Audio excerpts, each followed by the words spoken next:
Хүний хувийн мэдээлэл хамгаалах тухай хууль заасны дагуу ямар нэгэн байдлаар хэрэглэгчийн хувийн мэдээллийг болоо технологийн тусламжтайгаар цуглуулж байгаа ч гэсэндээ зөвшөөрөл бол заавал урьдчилж авах шаардлагатай. Дараах 7 агуулгыг бол заавал тусгагдсан байхыг бол хүний хувийн мэдээлэл хамгаалах тухай хуульд заасан байна. За нэгдүгээрт бол үндслэл зорилго. За тухайн харилцагчаас эдгээр мэдээллийг цуглуулж байгаа нь ямар зорилгоор цуглуулж байгаа юм бэ гэдгээ бол тодорхой заасан байх ёстой. За ямар байгууллага цуглуулж байгаа вэ гэдэг нь танд бол тодорхой байх ёстой. За дараа нь цуглуулж байгаа, боловсруулж байгаа, ашиглаж байгаа мэдээллийн чагсаалтууд бол хэрэглэгчид тодорхой харагдаж байх ёстой. Одоо овог нэр, имэйл хаяг, утасны дугаар гэдэг ч юм уу. За дараагийнх нь болохоор цуглуулсан эдгээр мэдээллүүдийг боловсруулж байгаа болоод ашиглаж байгаа хугацаа бол маш тодорхой байх ёстой.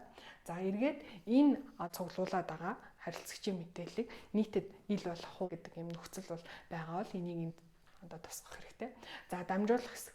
Ямар нэгэн байдлаар эдгээр мэдээллийг бусад компанид дамжуулах бол яг ямар мэдээллийг нь бол дамжуулах вэ? Ямар зорилгоор дамжуулах гэж байгаа вэ гэдэг бол тодорхой байх ёстой. За хамгийн сүүлд зөвшөөрлөө цуцлах хэлбэрийг ямар үндслээр яаж цуцлах вэ гэдэг агуулгыг бол энэ хэсэгт бол заавал дурдж өгсөн байх ёстой. За эдгээр хэсэгтээ харилцагч бүрэн танилцсны үндсэн дээр эдгээр нөхцлүүдийг зөвшөөрсөн тохиолдолд бол байгууллагаас харилцагчийн хувийн мэдээллийг бол цуглуулж ашиглаж боловсруулах ажиллагааг бол гүйцэтгэнэ.